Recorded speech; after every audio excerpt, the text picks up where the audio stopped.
Boa noite. Acho que os que estão aqui dentro do auditório, todos estão assentados, né? E a gente pede desculpa para aqueles que estão nos acompanhando lá na sala de treinamento ou no espaço Conviver, mas é o que a gente pode fazer no momento, né? Eu queria começar com o meu protesto formal, mais uma vez, aquela propaganda do Carnacamp, preletores de peso, ok? Eu estou fazendo todo o meu esforço e eu acho que isso não encoraja ninguém a continuar correndo e procurando emagrecer, certo? Outra coisa que, desculpa, você deve ter achado que foi um problema técnico na fala dos pastores. Não, é que eles falam fluentemente o inglês, a gente teve que fazer dublagem. Então, por isso que estava em descompasso, eles falaram inglês e a gente fez a dublagem deles, mas por isso que a gente está demorando um pouquinho para apresentá-los aqui, a gente espera que eles aprendam português até o momento da gente apresentar pessoalmente a vocês. Temos conversado desde o último domingo, coincidentemente, primeiro domingo desse ano, de 2013, sobre esse tema, decisões para o ano, implicações para a vida.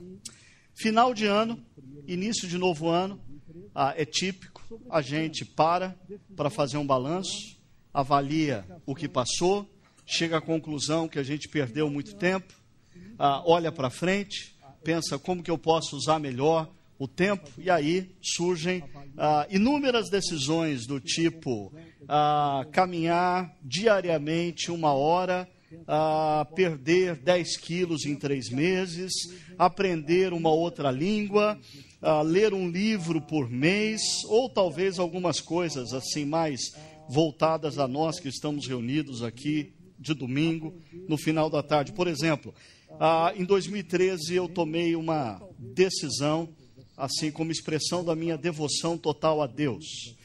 No ano de 2013 eu não vou assistir jogos de futebol aos domingos à tarde, ok? E eu vou cumprir isso. Aqueles que quiserem me acompanhar, fiquem à vontade, né? Talvez alguns aqui, as esposas ficariam gratos se, por exemplo, o cara assumisse o seguinte desafio: esse ano eu não vou receber multa por excesso de velocidade, né? Assim, a esposa ficaria grata porque não vai ter transferência para a carteira dela, o que é mais feio ainda, né? Sei o que é pior, ser multado por excesso de velocidade ou transferir para a carteira da esposa e dos filhos. Tem marido que é mais esperto ainda, já coloca o carro no nome da esposa, aí já cai direto, né, a multa. Olha só uma decisão interessante para nós aqui. Não vou deixar o celular ligado durante as reuniões da igreja, durante 1 ano. Não é bom isso? E se eu fosse você, eu dava uma checada, porque vira e mexe, sempre quando a gente fala de celular aqui, alguém passa vergonha, né? E eu não sei o que é pior, quando a pessoa atende ou quando a pessoa deixa dentro da bolsa e faz de conta que não é o dela. Porque daí fica tocando. Então é melhor aproveita e dá uma checada, né? Outro compromisso de ano, típico de crente, é, por exemplo, ler a Bíblia inteira. Mas assim, eu queria desafiar você a ler a Bíblia inteira sem pular genealogia, ok? Certo, João? Não pode pular genealogia. Tem que ler a Bíblia inteira. Tem vários.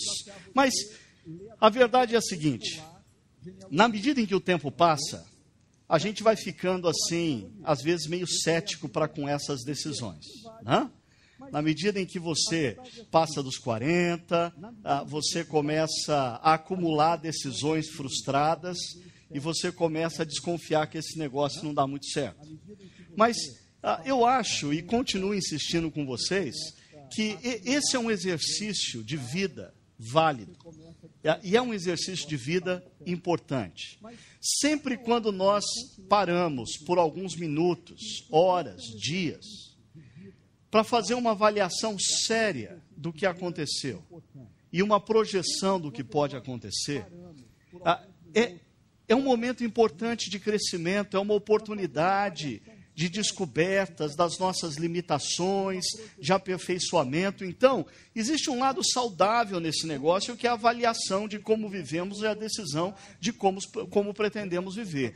Sem a gente parar para balanço, fechar para balanço, avaliar e projetar, a gente não cresce. Eu dizia semana passada, assim, nós seres humanos, se a gente deixa assim a vida na inércia, a gente não fica melhor.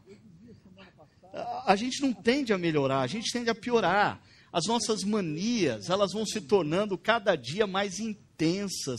Os nossos defeitos, limitações. Se a gente não avaliar, se a gente não perceber onde tem que crescer e projetar, não cresce.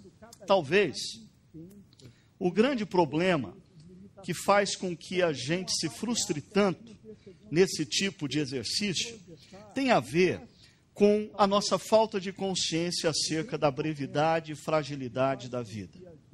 Porque se nós tivéssemos uma consciência maior da fragilidade, da brevidade da vida, primeiro, as nossas decisões de virada de ano não seriam tão superficiais. Elas não seriam tão assim, sem profundidade. Segundo, as decisões que nós tomássemos, nós levaríamos muito mais a sério, porque existe a consciência de que o tempo é limitado, a vida é breve, a vida é frágil. Eu não posso consumir a vida de maneira displicente.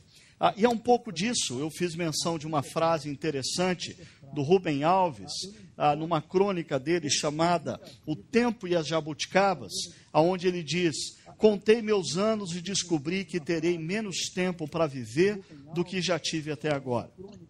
Tenho muito mais passado do que futuro. Sinto-me como aquele menino, perceba isso, sinto-me como aquele menino que recebeu uma bacia de jabuticabas. As primeiras ele chupou displicentemente, mas percebendo que faltam poucas, rói o caroço. À medida que a vida passa, mais e mais a gente percebe como é uma verdade a brevidade e a fragilidade da vida. Mas é interessante como, por exemplo, os jovens têm dificuldade de acreditar nisso. Assim como nós tínhamos dificuldade de acreditar nisso. Nós ouvimos dos nossos pais, dos nossos avós, a vida passa muito rápido. Parece que foi ontem que eu tinha a sua idade. E hoje, nós falamos isso para os nossos filhos, sobrinhos e netos, e eles fazem aquela cara de que entenderam o que a gente está dizendo. Mas no fundo, eles não acreditam. Pensando na conscientização acerca disso, essa designer, Candice Cheng, ela começou uma experiência despretensiosa em New Orleans, quando ela pegou um casarão, uma casa antiga, e transformou o muro dessa casa numa grande lousa. E escreveu em toda essa lousa: Before I die, I want. Antes de eu morrer, eu quero. E aí, todo mundo da vizinhança que passava ali, escrevia a partir da sua reflexão. Eu voltei domingo passado, falando para os meus dentro de casa: antes de vocês morrerem, o que vocês querem fazer?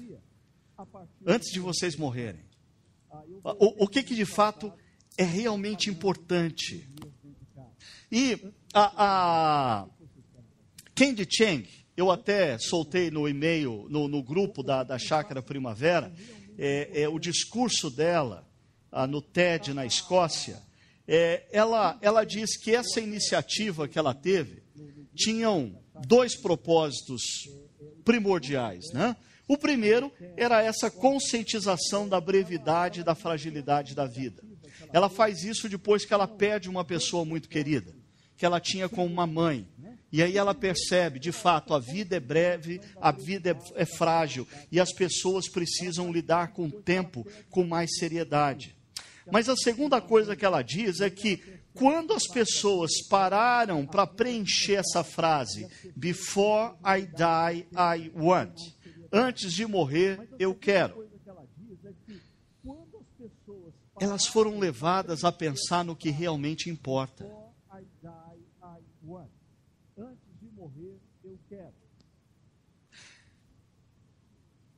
Porque se você tivesse determinado, como nós vimos semana passada, o rei Ezequias, Deus fala, você vai ter 15 anos. Eu garanto que você não viveria 15 anos como aquele menino que chupou a jabuticaba displicentemente. Você roeria cada caroço. Você olharia, eu garanto que você, todo domingo à noite, pararia antes de dormir e perguntaria para você mesmo, o que eu pretendo fazer essa semana? Não, eu não posso deixar a vida acontecer. Eu quero viver de maneira intencional, eu quero estar com as pessoas que de fato importam, eu quero investir a minha vida, o meu esforço, o meu tempo naquilo que de fato vale, eu quero fazer algo que vai fazer diferença na minha vida, na vida daqueles que me cercam e do mundo. Assim, essa frase é fundamental, afinal de contas, o que realmente importa? E semana passada eu tentei sugerir a vocês que espiritualidade importa. Construir uma espiritualidade consistente e sadia importa. Importa por pelo menos 3 razões. Primeiro, uma espiritualidade consistente, sadia, construída a partir da pessoa e da missão de Jesus Cristo, te liberta do medo da morte. Te convence de que quando seus olhos se fecharem para a realidade ou para a história, eles se abrirão para a eternidade. Te dá esperança de que nós não estamos no banquete, nós estamos na antessala, comendo apenas as entradas, os aperitivos. O banquete está por vir. Segundo, uma espiritualidade consistente, sadia, construída a partir da compreensão de quem Jesus é e o que Ele fez, nos capacita para as adversidades.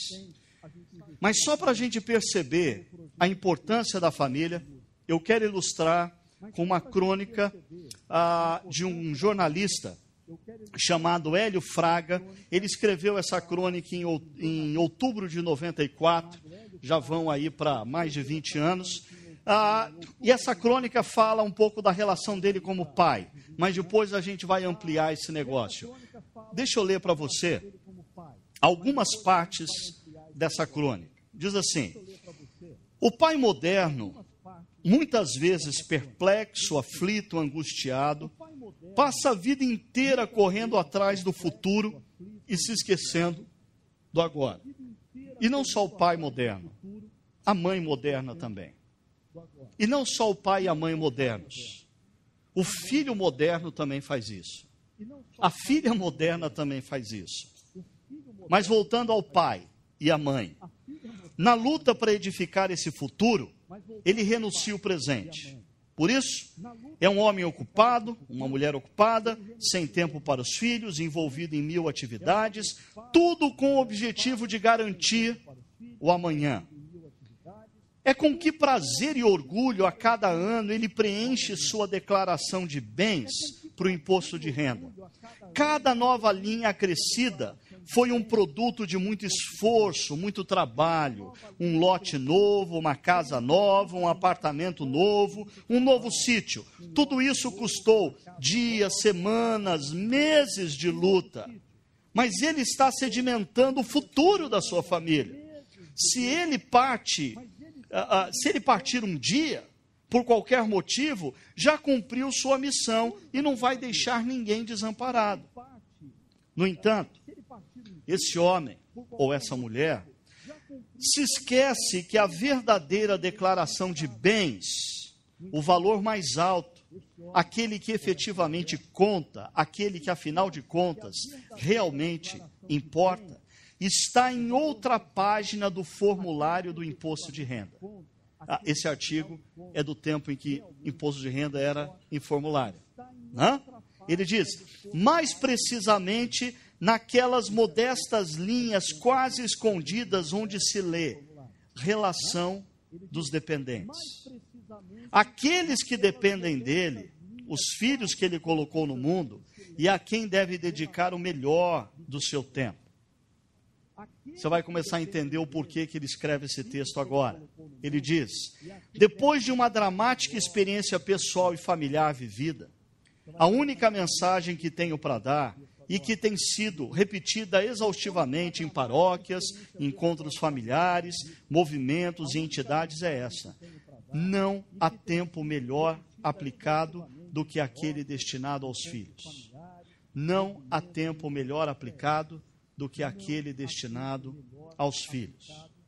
Dos 18 anos de casado, passei 15 correndo e trabalhando, absorvido por muitas tarefas, envolvidos em várias ocupações, totalmente entregue a um objetivo único e prioritário: construir um futuro para 3 filhos e uma mulher.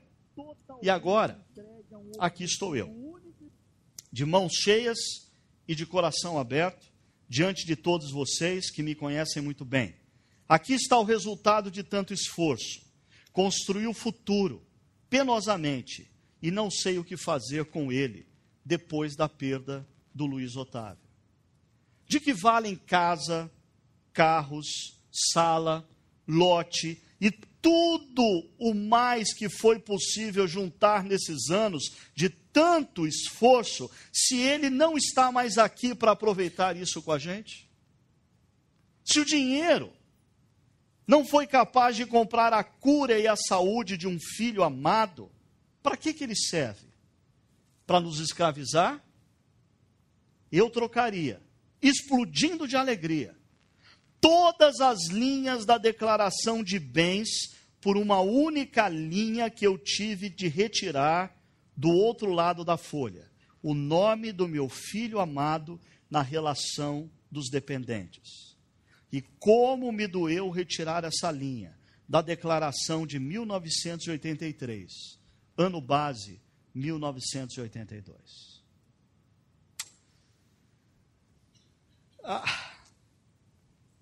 A grande lição que Hélio Fraga nos traz com esse texto, principalmente a nós pais, é clara.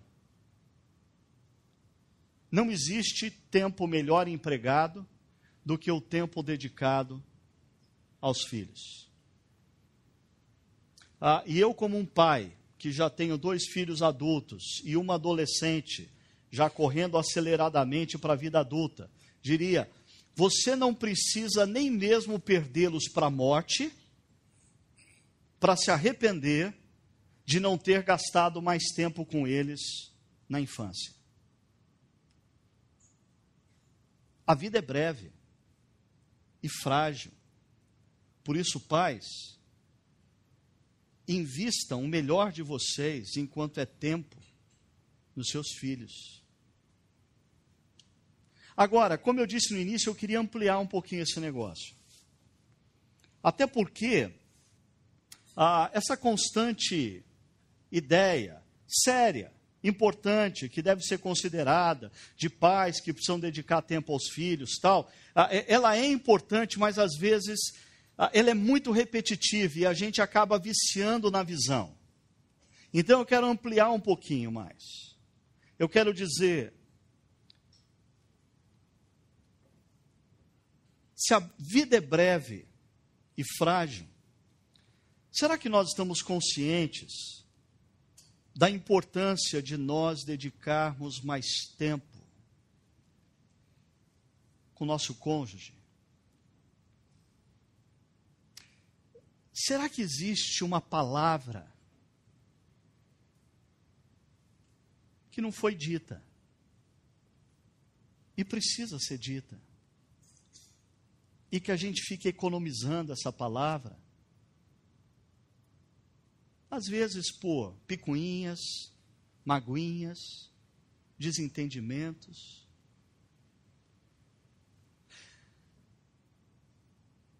Será que a gente não precisa abrir os olhos para perceber que nós precisaríamos aproveitar mais da vida dos nossos pais enquanto nós os temos? Por que a gente tem essa mania de só descobrir que algo tinha valor quando nós perdemos? E aí, é interessante, porque às vezes conversando com pessoas que perderam entes queridos há muitos anos, eles dizem, na medida que os anos se passam, assim, os defeitos daquela pessoa vão se diluindo e as virtudes vão crescendo. Mas quando a gente tinha a oportunidade de conviver com essa pessoa, a gente insistia em olhar para os defeitos. E a gente não percebia as virtudes. E depois a gente chora. Por que a gente não aproveitou o tempo que nós tínhamos com os nossos pais, com os nossos tios e tias queridos? Às vezes, alguns de nós aqui, nós temos às vezes aquele tio ou aquela tia, gente querida, que devido ao ritmo acelerado da vida, a gente vai perdendo contato. Há quanto tempo faz que você não decide fazer uma viagem para sentar em torno da mesa com aquele tio, com aquela tia e gastar um tempo? Eu tive uma experiência muito gostosa essa semana. Eu sou filho, por parte de mãe, de italianos, uma família grande, uma família falante, uma família expressiva, uma família que se reúne em torno da mama, minha avó que ainda é viva, e uma família que não usa sala de estar, porque italiano não precisa de sala de estar, basta a cozinha, né? Por mais você pode ter a maior sala de estar possível, eles vão todos para a cozinha, sentam em torno da mesa e eles querem ficar conversando e alto, na cozinha. Do lado do meu pai, eu tive pouco contato de convivência com a família. A família do meu pai é um pouco mais dispersa.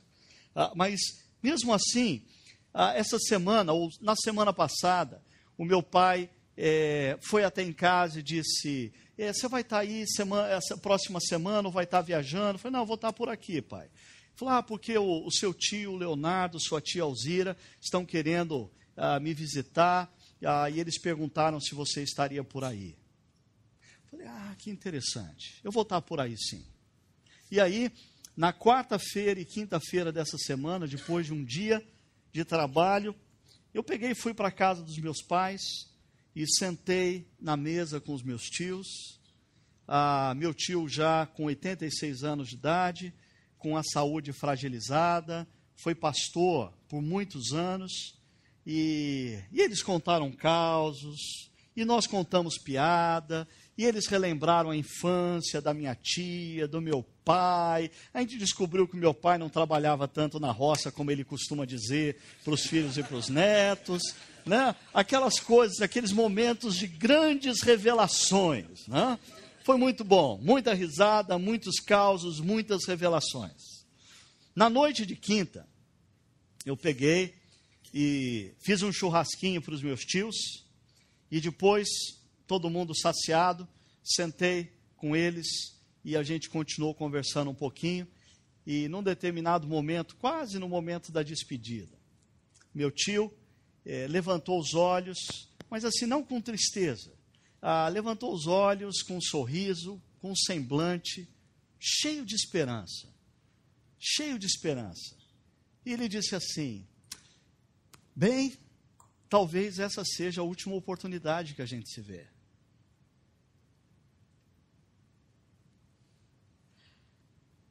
É interessante quando alguém ousa colocar uma frase como essa sobre a mesa, a gente rapidamente tenta diluir. A gente rapidamente tenta mudar de assunto. O que é isso, tio? Deixa disso! E eu pensei, eu não falei, eu pensei, por que não? Por que não? Pode ser. Na manhã seguinte, eu estava trabalhando no escritório em casa, e antes deles irem embora, eles passaram em casa para se despedir, e aí o meu tio, com dificuldade, desceu do carro com a bengala, e eu fui ao encontro dele. Aí eu fiz questão de dar um abraço apertado como eu nunca dei naquele tio. E disse, foi muito bom você ter vindo. Foi muito bom você ter vindo. Obrigado. Foi muito bom. Aquele momento me fez lembrar de uma frase de uma música do Legião Urbana, que diz, é preciso amar as pessoas como se não houvesse amanhã.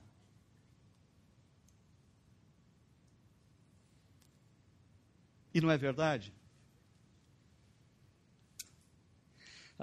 Eu aprendi isso, por exemplo, com algumas pessoas que Deus me deu na minha caminhada, homens que eu considero, que eu respeito, pela sua capacidade, pela sua intelectualidade, pela sua espiritualidade, e assim, marcaram minha vida. Por exemplo, quando, há meses atrás, numa manhã, eu recebi um e-mail, que o e-mail dizia, o bispo Robson morreu. Eu falei, não, é brincadeira. Eu tive com o Robson um mês atrás. Ele estava bem. E aí eu já comecei a procurar na internet se aquilo era fato. E aí eu descobri num jornal da cidade de Recife que era fato. Bispo Robson Cavalcante havia sido morto. Eu tomei uma decisão naquele dia. Tanto que eu escrevi um artigo para Cristianismo Hoje, falando um pouco sobre isso, agradecendo aqueles que têm influenciado minha vida, e eu tomei uma decisão. Quando eu estiver com cada um deles, eu vou deixar claro o quão grato eu sou pela vida deles. Escrevi o artigo e mandei esse artigo para cada um deles. Porque é preciso amar as pessoas como se não houvesse amanhã. Isso não é fato só para filhos, relação pais e filhos. Essa é uma verdade na relação filhos-pais. Essa é uma verdade na relação marido-esposa, esposa-marido. Essa é uma verdade na relação sobrinho-tios, tios-sobrinhos, netos e avós, avós e netos. Diante disso, eu queria, assim, refletir com vocês sobre um texto bem conhecido, sobre quão importante é a gente pegar o tempo em que a gente vive e fazer desse tempo algo de qualidade tal que mude o rumo do nosso futuro. Para tanto, deixa eu explicar primeiro para vocês, na cultura grega e, consequentemente, na língua grega, que o Novo Testamento foi escrito na língua grega, nós temos 3 palavras que se referem a tempo. A primeira delas é a palavra cronos. Cronos é o tempo medido. Se esse tablado aqui fosse uma representação de tempo e cada metro desse tablado significasse 1 ano, eu diria para vocês, esse tablado aqui tem 4 anos e 2 meses. E eu fui capaz de dizer quanto tempo tem porque eu usei cronos. Mas o tablado todo, ele significa um período de tempo. E aí o grego, para se referir a um período de tempo, ele usa o termo remera, ou emera, mais aportuguesado. Né? Muito comum nos contos de fada. Né? Remera, emera, é um período de tempo. Mas existe uma outra palavra grega para se referir ao tempo que no Novo Testamento ela é usada pelo apóstolo Paulo com uma propriedade muito especial. É a palavra kairos. E o kairos diz respeito a um momento do tempo em que algo acontece rompendo a nossa escravidão do Cronos. Porque o Cronos nos escraviza. A gente vai vivendo, hora após hora, dia após dia, semana após semana, ano após ano, e a gente começa a achar que tudo aquilo é normal. E dentro do período de tempo que é o remera, nós vamos sendo subjugados e perdemos muitas vezes a noção do que de fato importa. De repente, algo acontece, um momento rompe com remera, rompe com cronos, e é um kairos. E no kairos, algo acontece, uma palavra é dita, um fato surge, que impacta a tal ponto a vida, que muda o rumo da história. Por exemplo, os autores do Novo Testamento dizem que Jesus entrou na história no kairos, no tempo oportuno. E a entrada de Jesus é o kairos, que rompe com cronos, rompe com remera e dá um novo sentido à história. Mas eu falei um pouco sobre isso o ano passado, mais ou menos nessa época, quando eu trabalhei aqui num sermão, essa distinção entre, especialmente, cronos e kairos. E eu dizia que existem momentos da nossa vida que, em meio ao cronos, nós vivemos assim um kairos. Mas normalmente a gente percebe que era um kairos anos mais tarde. Anos mais tarde a gente olha para trás e a gente percebe, puxa vida, aquele encontro com aquela pessoa mudou a minha vida. Eu não tinha consciência de quão importante era aquele momento.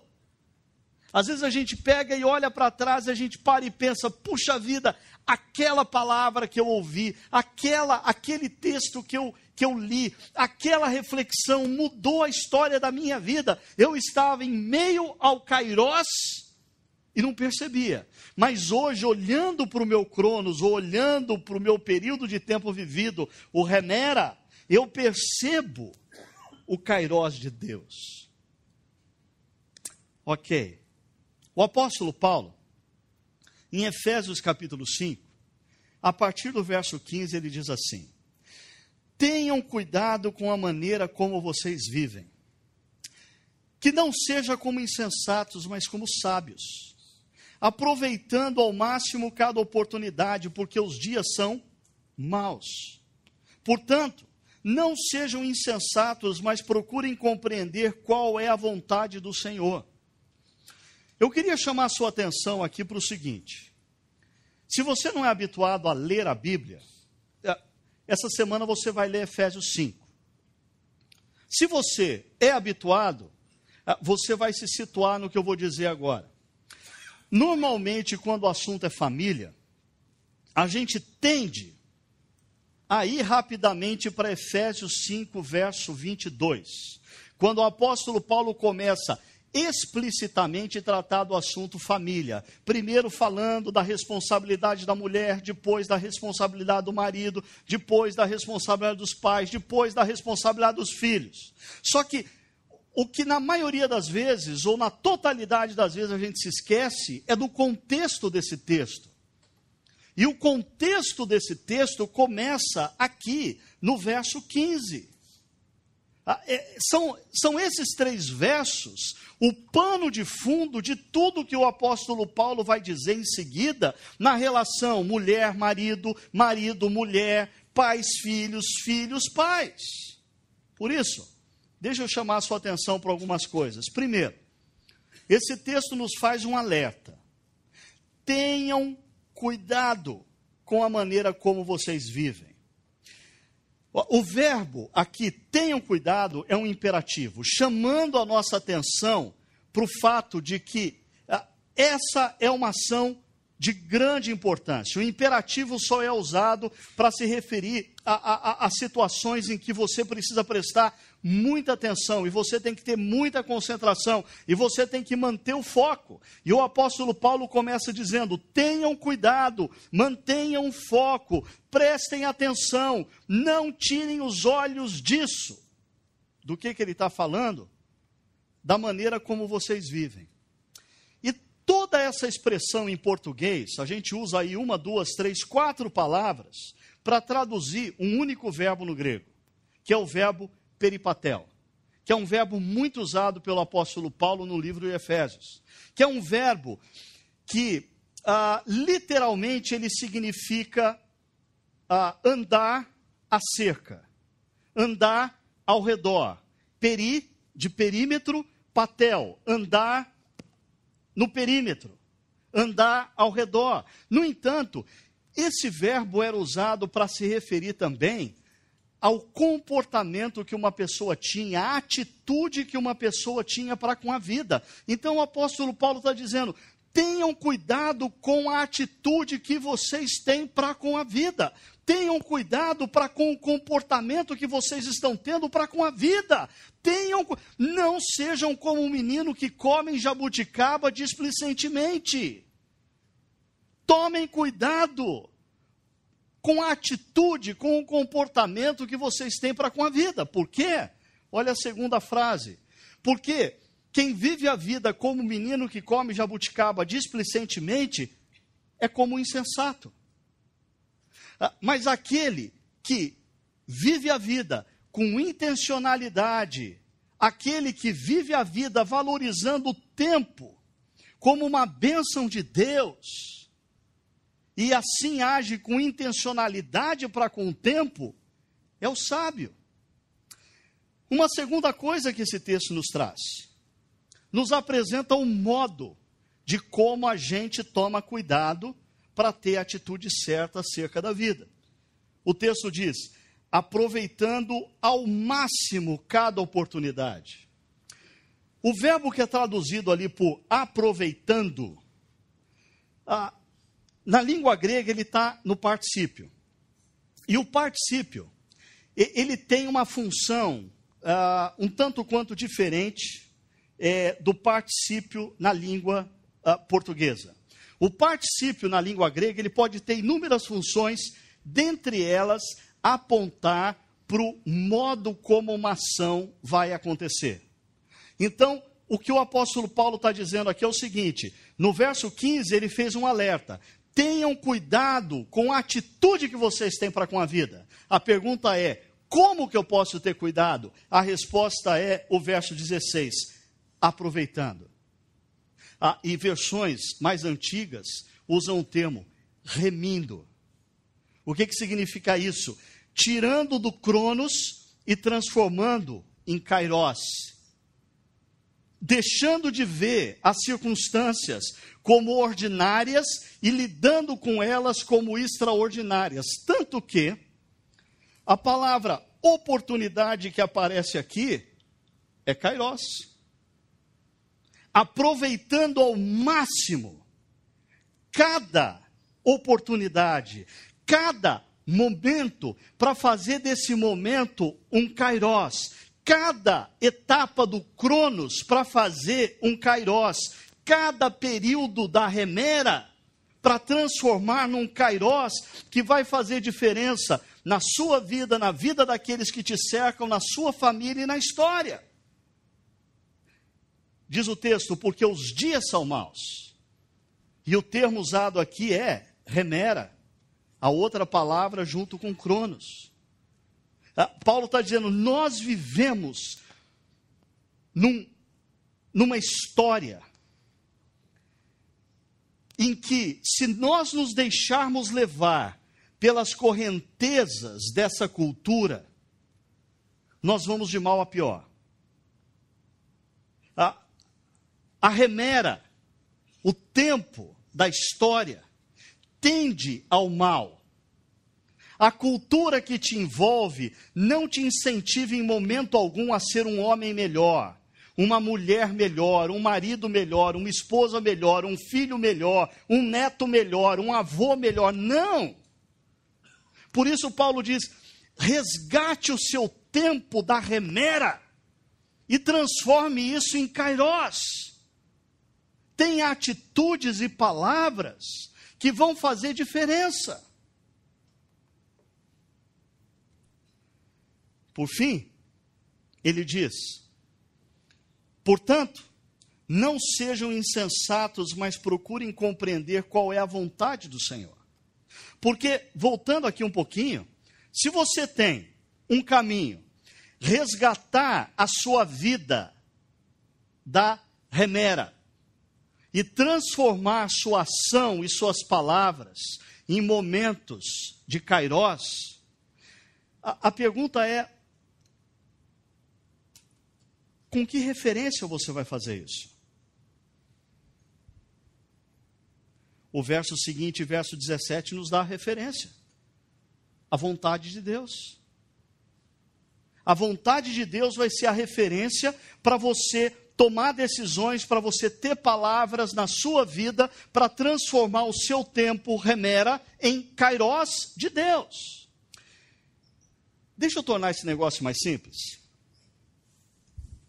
Remera, cronos, vai nos levando para uma vida casual, e a gente não tende a ficar melhor se a gente simplesmente se deixa levar por essa correnteza. Viver assim é viver a filosofia Zeca Pagodinho. Deixa a vida me levar, vida leva eu. Ok? Se você se entrega ao remera, se você se deixa subjugar pelo cronos, se você não tem consciência da fragilidade da vida, da brevidade da vida e da importância de você perceber o mover de Deus e se render ao mover de Deus, você vai viver ou está vivendo a filosofia Zeca Pagodinho. Deixa a vida me levar, vida, como que é? Leva eu. Agora, quando você ganha consciência de que a vida é breve, a vida é frágil, você não pode ficar olhando ao seu redor como se tudo fosse ordinário. Você tem uma missão, você precisa tomar decisões na sua vida, na sua família, em relação aos seus queridos, que de fato venham a fazer diferença. Você tem que investir o seu tempo e o seu esforço naquilo que de fato faz diferença. Você está deixando a filosofia Zeca Pagodinho e adentrando na filosofia Geraldo Vandré. Quem sabe faz a hora, não espera acontecer. Entendeu? Aqui na chácara nem sempre o sermão é bom, mas a gente sai com dicas boas de música, de filmes. Você não pode perder. Vira e mexe tem umas dicas boas. Eu não sei se a moçada entendeu a ilustração, não sei se eles sabem. Zeca Pagodinho, eles sabem quem é. Não sei se eles sabem quem é Geraldo Vandré. Espero que sim. Mas, é claro, se você passa da filosofia Zeca Pagodinho para a filosofia Geraldo Vandré, quem sabe faz a hora, não espera acontecer, você pode começar a tomar decisões sem critérios. Por isso o apóstolo Paulo diz, não, eu estou falando de você tomar decisões, você assumir a responsabilidade pelos rumos da sua vida a partir de um referencial claro. Qual que é esse referencial? A vontade de Deus para a sua vida. Aí eu poderia terminar e falar para vocês, agora leiam a partir do verso 18 do capítulo 5, que você vai entender o que o apóstolo Paulo está querendo dizer. Deixa eu só te ajudar dando 2 exemplos. Primeiro, a vontade de Deus é que você intensifique sua espiritualidade. Olha o que diz o verso 18. Não se embriaguem com vinho, que leva à libertinagem, mas deixem-se encher pelo Espírito. Aqui é um imperativo passivo. Se deixem encher pelo Espírito. Como você se deixa encher pelo Espírito Santo, intensificando a sua espiritualidade? tudo que vem em seguida diz respeito ao momento comunitário. E mais uma vez eu vou chutar a canela com muito gosto daqueles que defendem uma espiritualidade isolada, uma espiritualidade remota, uma espiritualidade sem comunidade. O nosso Deus Criador dos céus e da terra é um Deus comunitário. Ele nos criou em comunidade. E a espiritualidade cristã passa, sim, por você assumir compromissos comunitários. Você viver e desenvolver a sua vida e a sua espiritualidade em comunidade.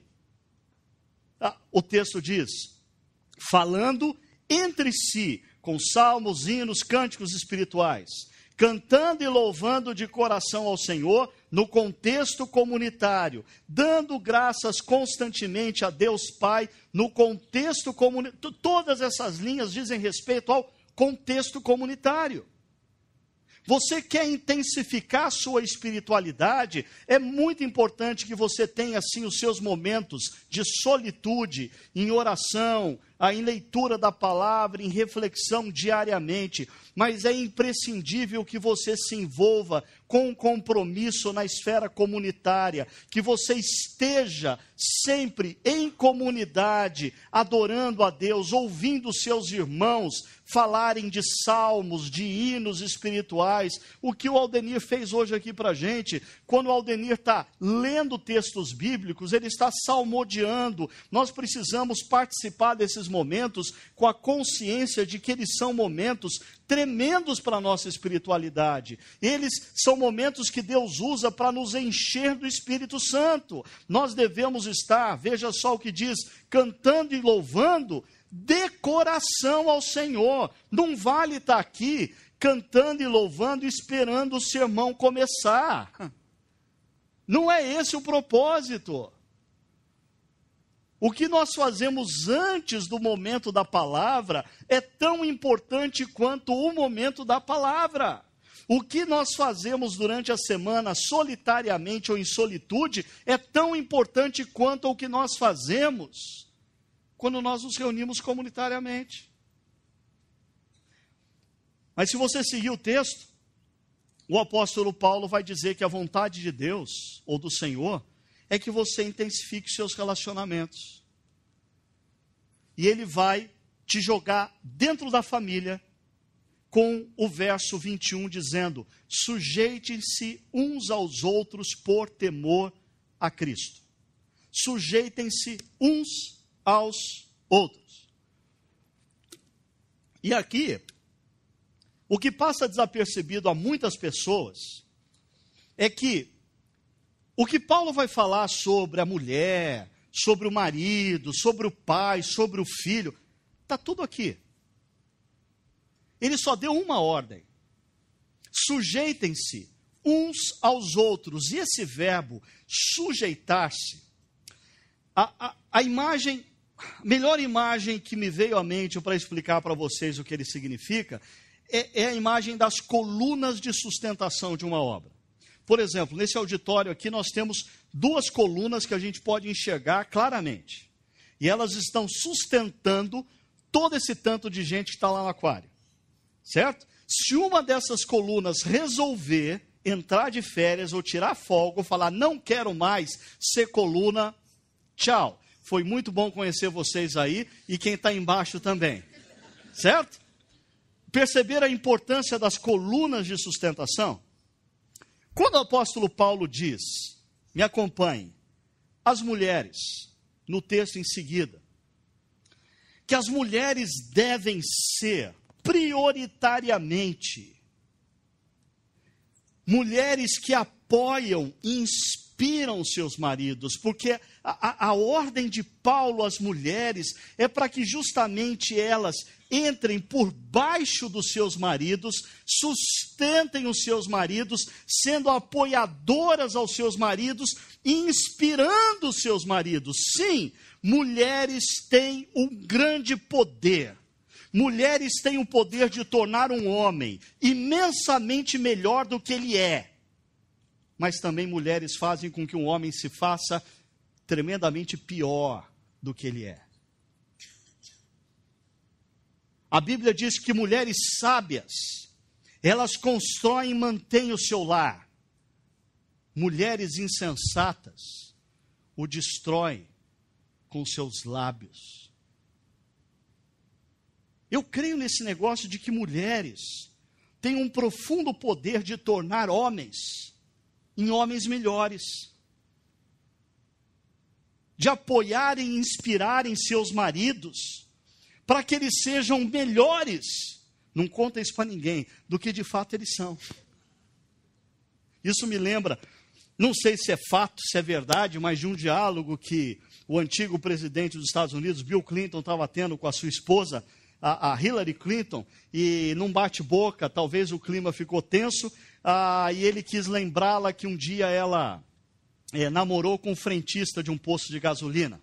E ele disse, tá vendo? Você lembra daquele frentista que você namorou? O que seria de nós se você tivesse se casado com ele? Ela olhou para ele e falou assim, o que seria de você, não sei, mas ele seria presidente dos Estados Unidos da América.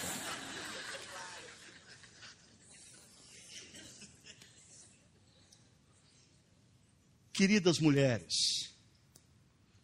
por exemplo, na minha esfera pastoral, eu tenho visto claramente isso. Mulheres têm o poder de darem sustentabilidade para um homem ser um bom pastor. Mas às vezes, por melhor que esse homem seja, mulheres têm o poder de tornar o ministério desse homem um trapo. Nas mais variadas áreas profissionais, mulheres têm o poder, sim, de apoiar e inspirar homens a se tornarem melhor do que eles são. Não contem isso para eles, mas é verdade. E o apóstolo Paulo diz, mulheres, submetam-se aos seus maridos, e a palavra é a mesma da sujeição aqui, que é ser coluna de sustentação. Mas não para por aí. Diz, maridos, sejam colunas de sustentação às suas mulheres, amando suas esposas e liderando suas famílias. Amando suas esposas. E amor não é sentimento, amor é atitude. Amor é a capacidade de você ter atos de bondade. Amor envolve palavras de bondade. Amor demanda decisão de estar, sustentar, apoiar, ajudar uma pessoa. E o desafio de Paulo é, sejam colunas de sustentação, amando suas esposas e mais. Sejam líderes das suas casas, das suas famílias. Esse negócio agora me preocupa. Porque essa preocupação é dupla. Olhando a nossa sociedade contemporânea, eu contemplo, ou eu constato, uma verdadeira epidemia social familiar, que se chama a omissão masculina. Gradativamente, talvez a gente não se deu conta, mas décadas atrás, sutilmente a nossa cultura começou um movimento no qual ser homem masculino foi gradativamente se tornando uma agressão à sociedade, e ser homem sensível, quase mulher, se tornou louvável na sociedade. E o que nós temos hoje são inúmeras famílias sem a imagem clara, explícita, real, masculina. São crianças crescendo sem pais, ou porque eles deixaram o lar, ou porque eles estão no lar, mas eles são no máximo boas mães. E o apóstolo Paulo diz que um homem é coluna de sustentação na sua família, quando ele ama a sua esposa, e ele assume a responsabilidade de ser líder da sua família. E eu não estou preocupado de ser politicamente correto aqui. Eu estou preocupado em ser biblicamente correto. Porque o que é politicamente correto tem gerado o que a gente vê na sociedade. E eu disse que a minha preocupação é dupla, porque se existe essa epidemia sociofamiliar, da ausência da masculinidade no lar, a geração que vem aí me preocupa mais ainda.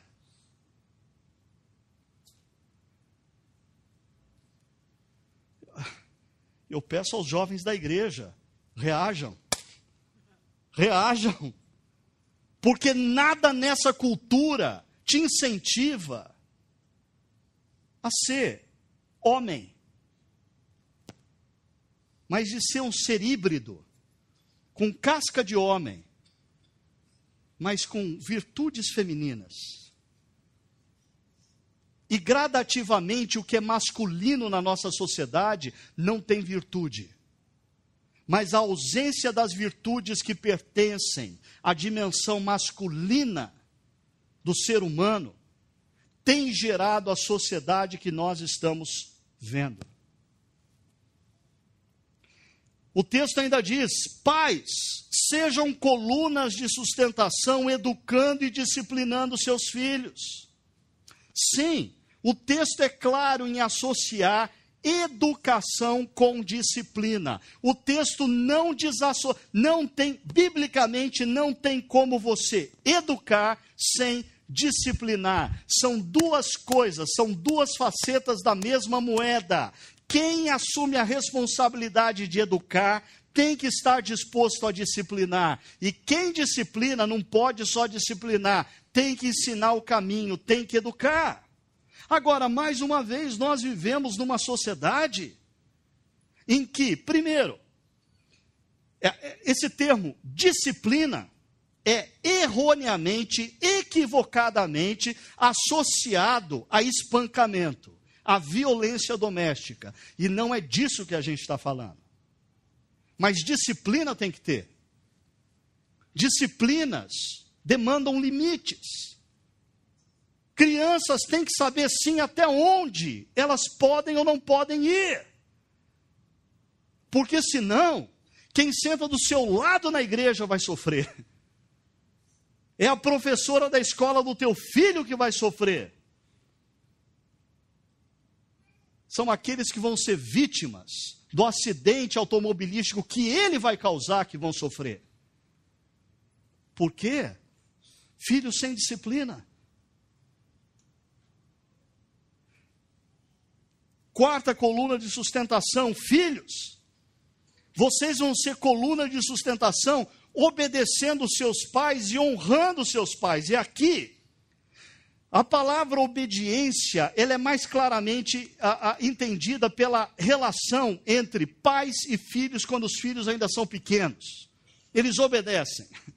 Mas num determinado momento, quando eles crescem, quando eles têm a profissão deles, quando eles têm o dinheiro deles, eles decolam na vida, e eles começam a ascender, e eles estão um dia em Londres, outro dia em Paris, outro dia em Tóquio, outro dia em Los Angeles, aí fica difícil de você lidar com ele demandando obediência. No entanto, a palavra é honre. Honre.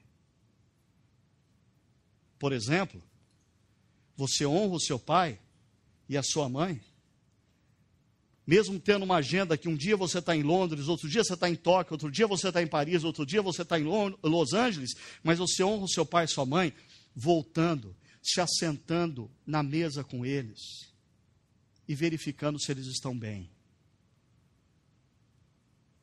E percebendo que agora a vida prepara uma mudança. No primeiro momento da sua vida, você era alvo do amor, do cuidado, do carinho. Mas na medida em que os seus pais envelhecem, você precisa assumir a responsabilidade de honrá-los, cuidando e zelando por eles. E eu às vezes fico meio cheio desse clichê insistente de Hollywood, de pai que não tem tempo para filho porque trabalha demais. Hollywood não percebeu ainda que a população está envelhecendo. O número de crianças está diminuindo. E o que começa a acontecer, muito mais do que pais não tendo tempo para filhos, é filhos mergulhados na busca do sucesso profissional, não voltando para se assentarem à mesa, para honrarem e para cuidarem e para zelarem dos seus pais idosos. Esse é um pecado contemporâneo. Um pecado contemporâneo.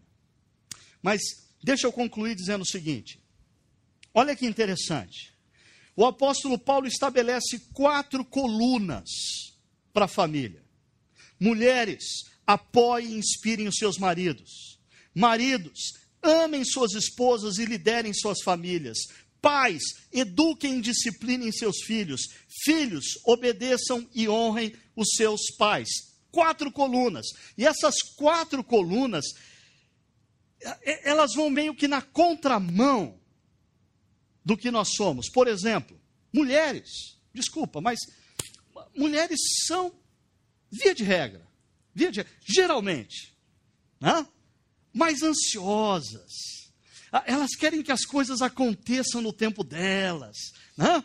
Elas estão sempre vendo aquele quadro que precisa ser pregado e o marido não toma iniciativa. E ela vai ficando ansiosa e quando vai acontecendo, ela fala. É interessante como mulheres que são ansiosas, Deus diz através do texto do apóstolo Paulo: entrem debaixo dos maridos, apoiem e sustentem. Isso demanda paciência. Mas maridos não são muito sensíveis. Maridos esquecem datas, maridos não percebem que a mulher cortou o cabelo. Né? E é justamente aos maridos que Deus diz: amem suas esposas. Amem suas esposas. Filhos, especialmente quando eles chegam na adolescência, na juventude, eles estão querendo se autoafirmar, eles estão querendo mostrar para o mundo que eles podem, que eles já são adultos, que eles podem chegar a hora que eles bem terem em casa, que eles podem cuidar da própria vida deles, tal. E a Bíblia diz: obedeçam aos seus pais.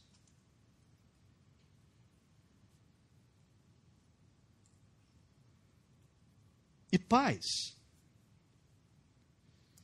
são crianças crescidas,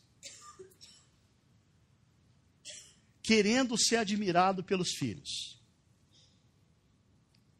E aí, quando os filhinhos começam a fazer coisas erradas, pai e mãe, muitas vezes, baqueia, oscila. Porque se eu intervir agora e se eu falar não, será que ele vai continuar gostando de mim? Se eu disciplinar, mas isso, e se eu traumatizar minha filhinha, ela nunca mais olhar para a minha cara por causa disso? E a Bíblia diz: eduque, discipline.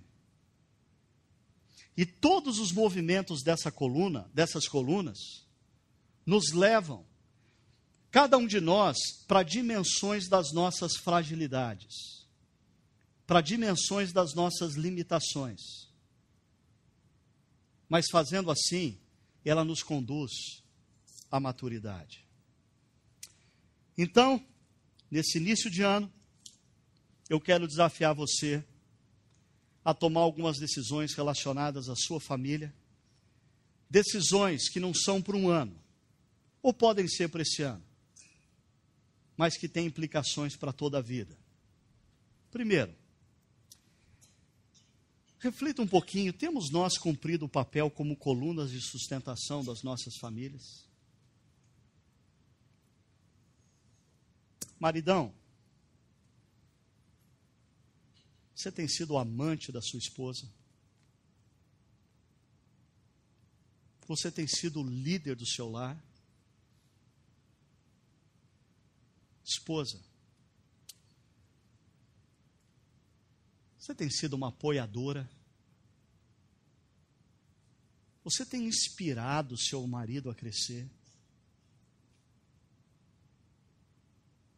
Papai, mamãe, você tem educado e disciplinado os seus filhos sem medo?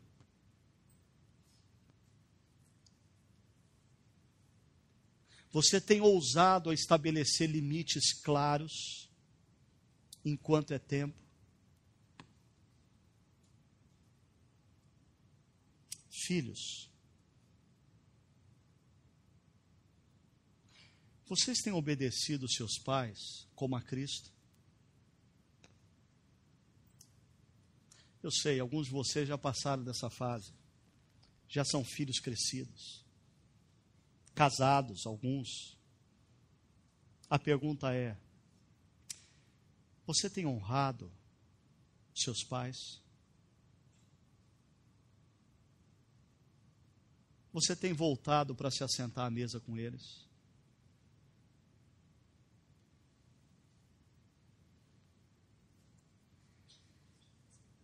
Será que existe hoje alguma decisão, uma palavra ou uma atitude que pode transformar essa noite do dia 13 de janeiro de 2013 num kairós da sua história como filho, da sua história como marido, da sua história como esposa? Existe uma palavra que você pode proferir nessa noite, que vai fazer diferença para o seu cônjuge, para o seu filho, para o seu pai, para o seu avô, para o seu tio, para o seu irmão. Existe uma palavra de perdão que precisa ser proferida, que você tem guardado com você e tem amaldiçoado a sua remera, mas pode te libertar disso e transformar essa noite ou essa semana num kairós de Deus para a sua família e para a sua história. Existe uma palavra ou uma atitude de gratidão que você precisa ter para com alguém, enquanto é tempo, enquanto você ainda tem essa pessoa na sua história, ou enquanto você faz parte dessa história.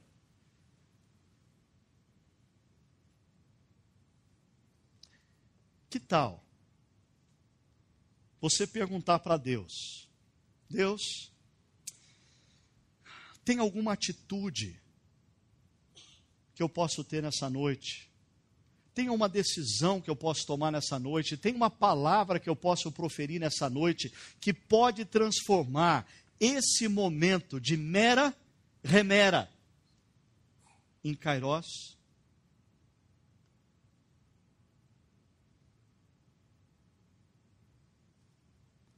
Feche seus olhos. Pergunte a Deus isso. Vamos estar em oração.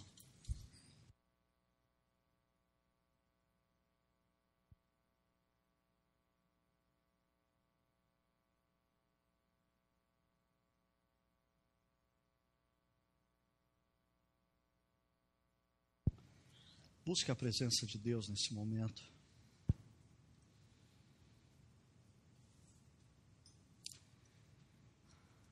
Peça para Ele iluminar sua mente, seu coração.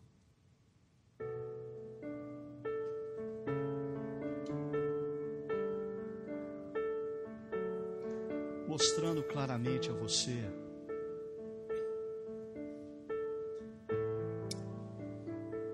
se existe uma decisão que precisa ser tomada.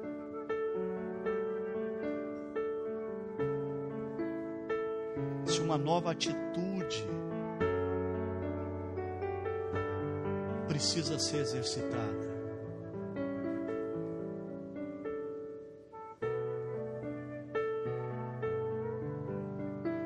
Se existe uma palavra de perdão ou uma palavra de gratidão que precisa ser proferida.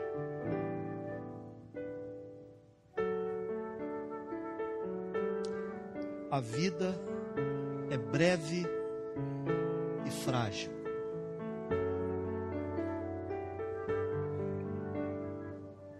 E essa consciência precisa nos levar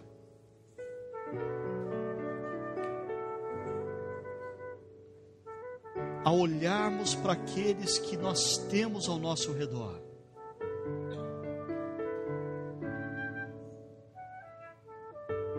e valorizarmos. Senhor, o Senhor que conhece o nosso coração e mente, o Senhor que conhece a história de cada um de nós aqui presente, eu te peço,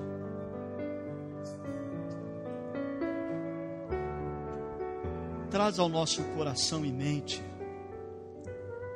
de maneira muito clara, a vontade do Senhor para as nossas vidas, nessa noite.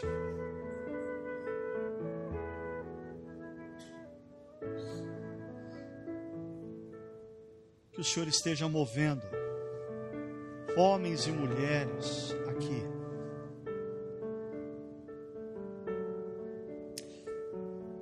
a se tornarem melhores maridos, mais parecidos com Jesus, melhores esposas, que apoiam e inspiram, melhores pais, que se fazem presente, de maneira segura, sem medo de estabelecer limites e exercer disciplina. Melhores filhos, que acatam a voz de seus pais, que honram o amor e o carinho dedicado por eles ao longo da vida. Mas nos move, Senhor, nessa noite, a uma dimensão ainda mais ampla da família.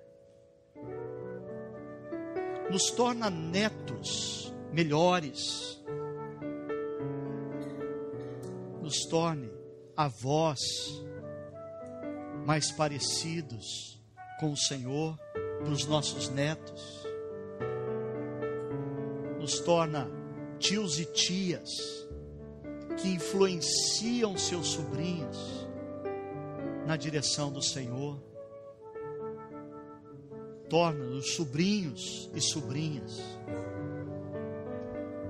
também atentos às necessidades emocionais, físicas dos nossos tios e tias.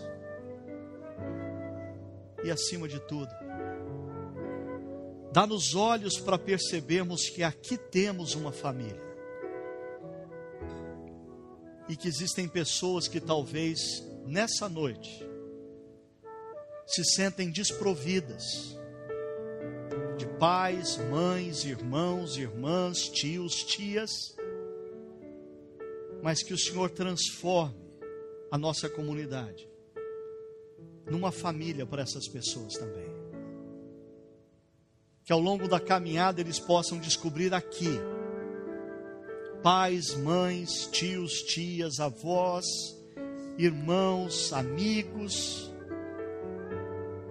e que eles encontrem a segurança de um lar nessa família estendida. Nos move, Pai, a decisões nessa noite que tem um impacto não apenas sobre o ano que se inicia, mas sobre toda a nossa existência e a existência daqueles que nos cercam. Nós oramos em nome de Jesus. Amém. Vamos colocar em pé, vamos pedir a bênção do Senhor para essa semana que se inicia. Que você, seja pai, mãe, irmão, irmã, tio, sobrinho, seja o que você for, que você saia daqui nessa noite com um profundo desejo de olhar para a sua família em todas as dimensões dos relacionamentos e vê a oportunidade de você exercitar a sua espiritualidade em Jesus para com aqueles que te cercam. Que aqueles que te cercam possam perceber diferença em você. Possam perceber amor transbordando em você. Amor derramado em você pelo Deus Pai nessa noite. E assim é que eu rogo. Que o amor eterno e tremendo do Deus Pai, a graça maravilhosa que nos é oferecido em Jesus, e o poder e a consolação do Espírito Santo do Senhor, esteja sobre nós, em nós, nesta noite, ao longo desta semana que se inicia, e por todo esse ano que viveremos. Amém.